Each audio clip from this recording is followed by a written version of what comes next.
So we're back with some more unedited stuff. And tonight we are moving on to the second portion of this book. And it's called He Heard Footsteps Coming Up the Cellar Stairs. Let's see, how many stories is this? 1, 2, 3, 4, 5. 5. And I think the last one was 1, 2, 3, 4, 5, 6. There was 6 in the last one. There's 5 in this one.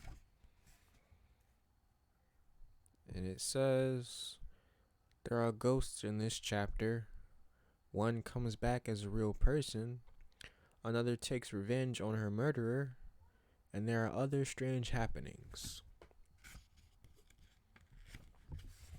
Okay. So we're starting off with this story called The Thing. I love that movie, by the way. Ted Martin and Sam Miller were good friends. They spent a lot of time together. On this particular night, they were sitting on a fence near the post office, talking about one thing and another. There was a field of turnips across the road. Suddenly, they saw something crawl out of the field and stand up. It looked like a man, but in the dark, it was hard to tell for sure. Then it was gone. That's creepy. Where did it go? But soon it appeared again. It walked halfway across the road, and then it turned around and went back into the field. Then it came out a third time and started toward them. By now, Ted and Sam were scared, and they started running. But when they finally stopped, they decided they were being foolish. They weren't sure what had scared them, so they decided to go back and get a better look. Alright, so this thing is coming toward them.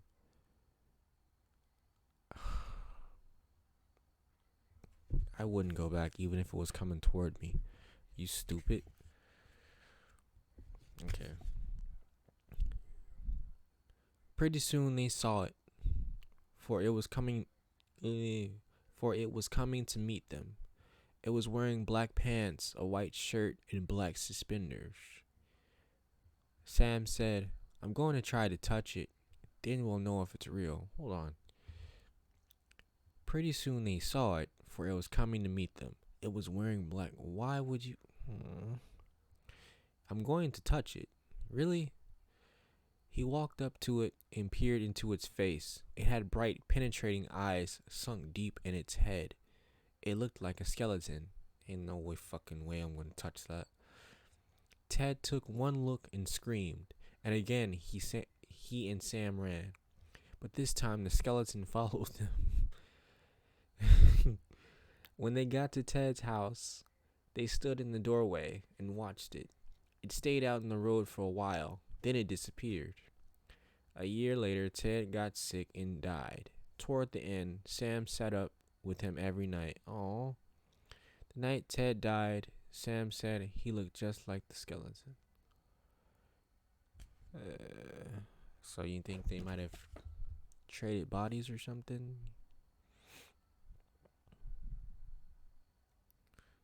Probably.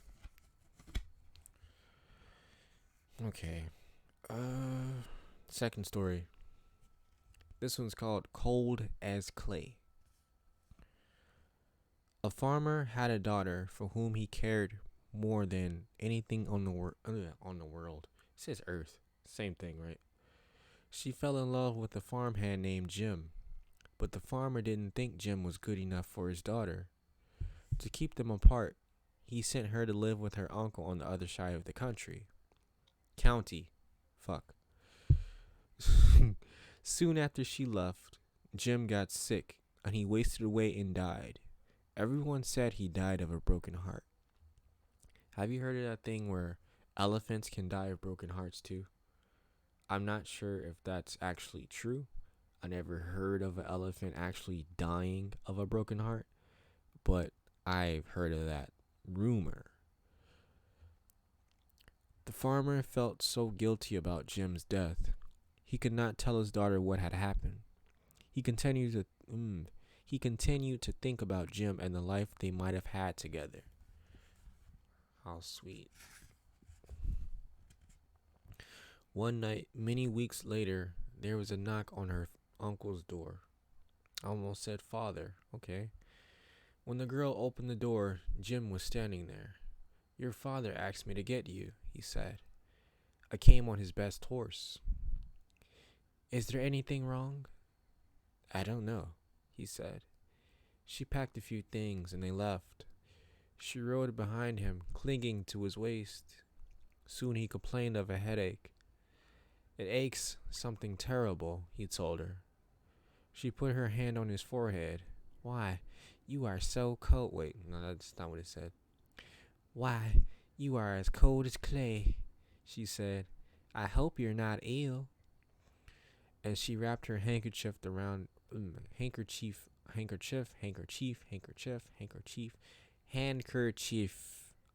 his head. I still got it wrong, but whatever. What would that do though? You wrap a handkerchief around someone's head when they have a headache, and if he's cold. They traveled so swiftly that in a few hours they reached the farm. The girl quickly dismounted and knocked on the door.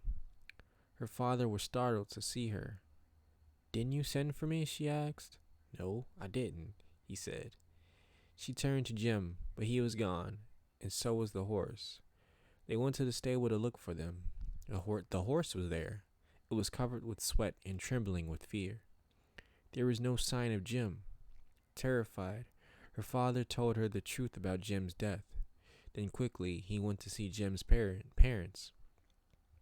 They decided to open his grave. The corpse was in its coffin, but around its head they found the girl's handkerchief. Ooh, creepy. And they have a little picture here of him in his coffin, arms crossed with his handkerchief on his head. Okay. Next story. Again, we're just flying through this shit. The White Wolf. The timber wolves around French Creek had gotten out of hand. There were so many wolves. The farmer could not stop them from killing their cattle and sheep. So the state put a bounty on them. It would pay a hunter $10 for every wolf pelt he turned in. $10? Why not like 10,000? You know? You're killing a wolf. You're skinning it. Taking the skin off of it. That's a job.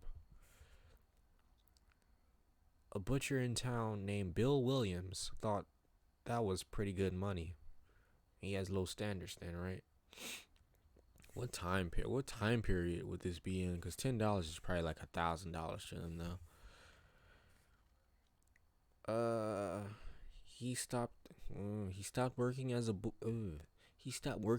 butcher and started killing wolves. He was good at it. Every year he killed over 500 of them. What the fuck? That came to more than $5,000. Can you do the math there? 500 over 500. Well, it says over 500 of them, not exactly 500. So who knows? Maybe 600, 700, maybe a little over 500, like a tiny bit over 500. Who knows? I'm not going to do the math. It was quite a bit of money in those days. Okay. In those days. So it's probably like maybe 1940s, 30s. I don't know. After 4 or 5 years, Bill had killed so many wolves.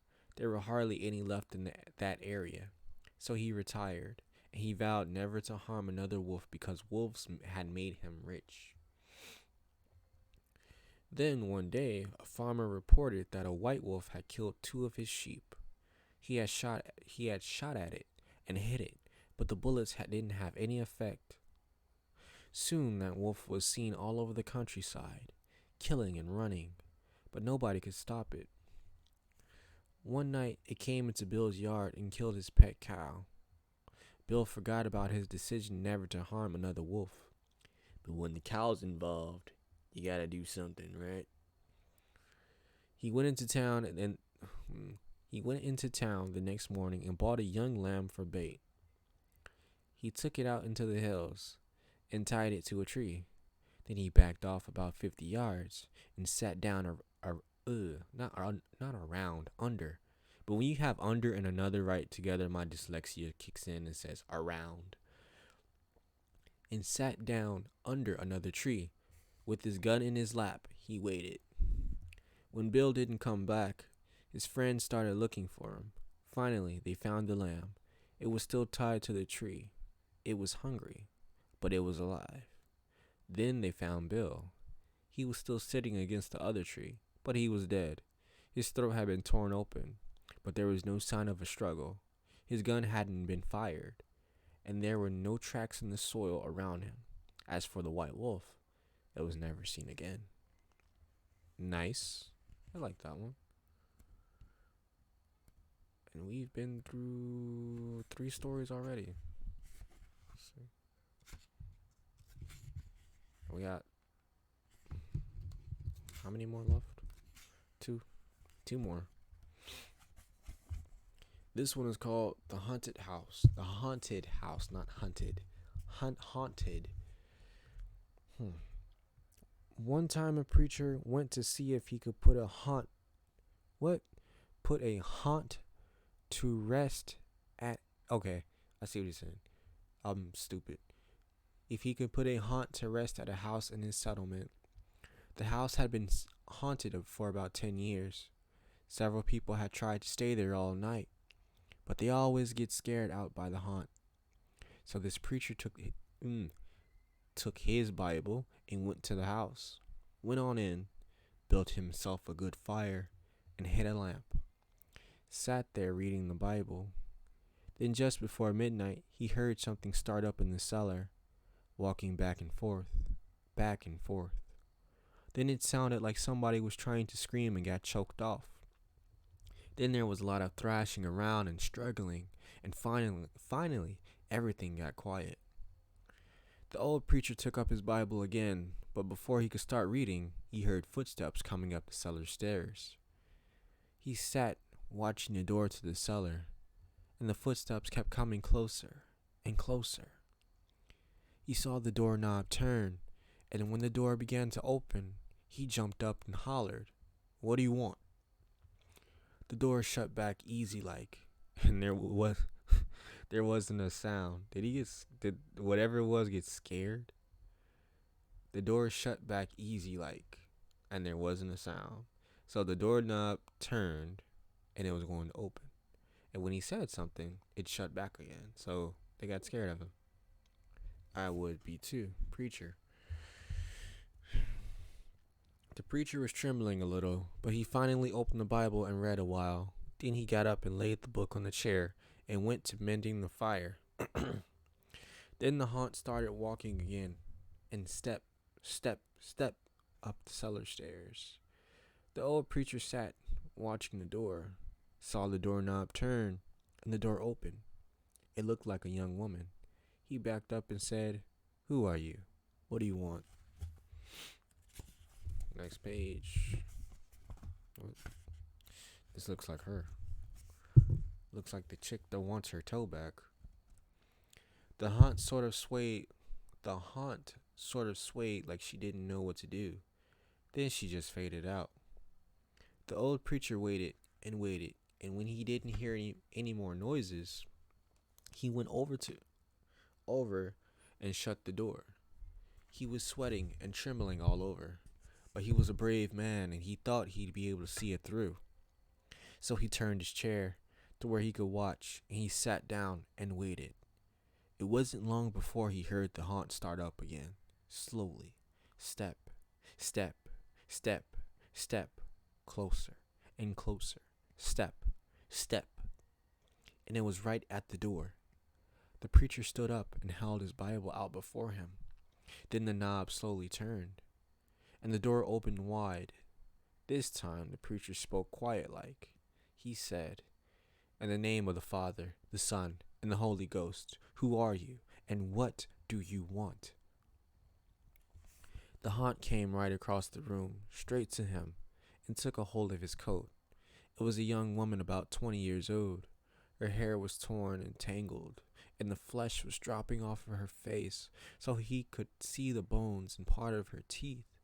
She had no eyeballs, but there was a sort of a blue light way back in her eye sockets, and she had no nose to her face. Then she started talking. It sounded like her voice was coming and going with the wind blowing it. She told how her lover had killed her for her money and buried her in the cellar. She said if the preacher would dig up her bones and bury her properly, she could rest. Then she told him to take the end joint of the little finger from her little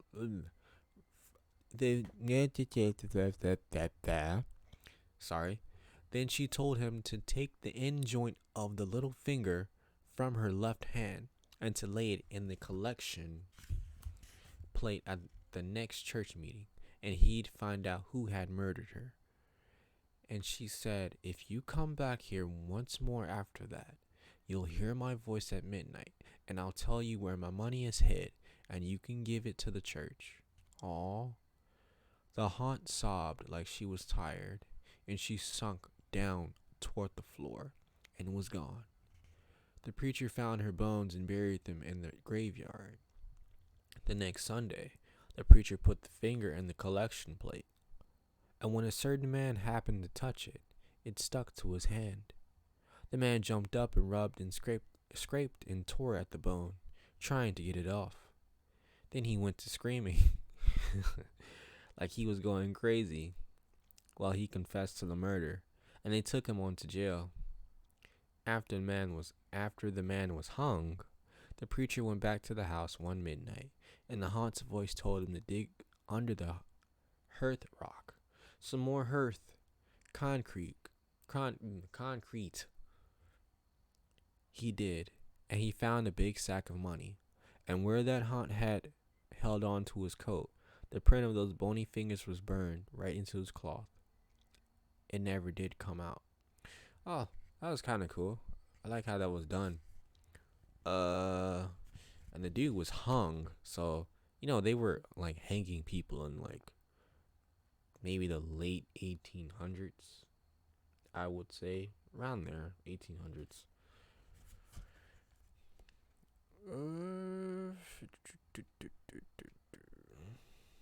Okay.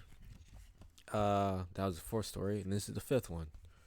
And this one is called The Guest.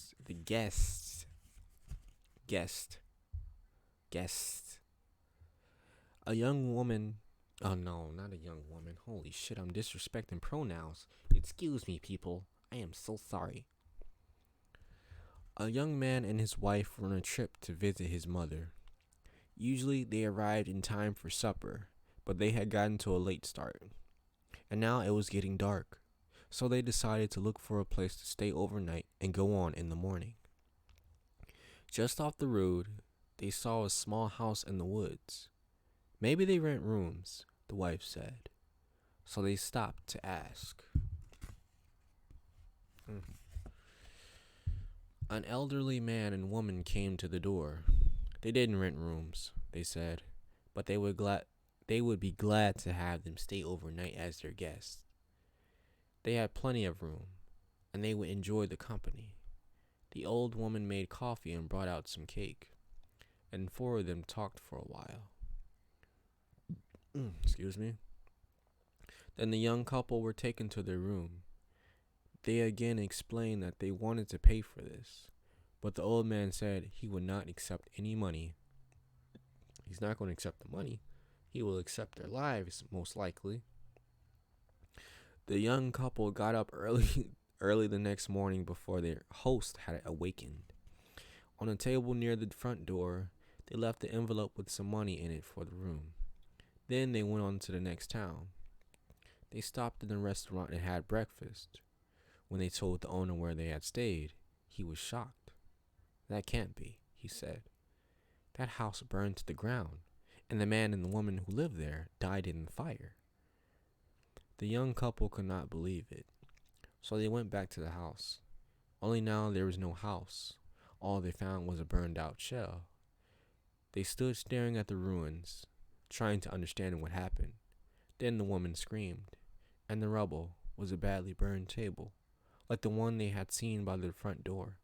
On the table was the envelope they had left that morning. That's interesting. Um, that finishes that section.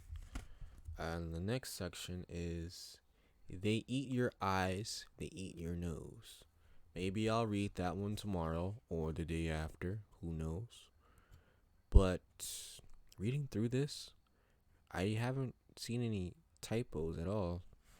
Like in the first section. But the thing, why was that guy so stupid? Why would you even approach something like that? There's a skeleton following you. Why? That is intimidation number one on the list. Like, something's dead. What are you doing? Cold as clay. That was mind fuck. It was cool. And I think the best one in here for me was the white wolf. It reminds me of I don't know if you know about the legend Black Shuck. Black Shuck. It was I think it's in Ireland. It's a big black dog, hellhound type, and it's a demon. That's what it reminded me of. I like that one. That's probably the first one on my list. If I were to put these in order from best to least best, that's probably the first one on my list. And the haunted house would probably be second. The last one would probably be The Thing, despite it having the name of my favorite movie. Overall, it's a decent section. The guests weren't too bad either. Overall, it was a decent section. And as I said, I will read They Eat Your Eyes and They Eat Your Nose on another time. And hopefully that is just as good and not a letdown. So we can only hope, right? Right.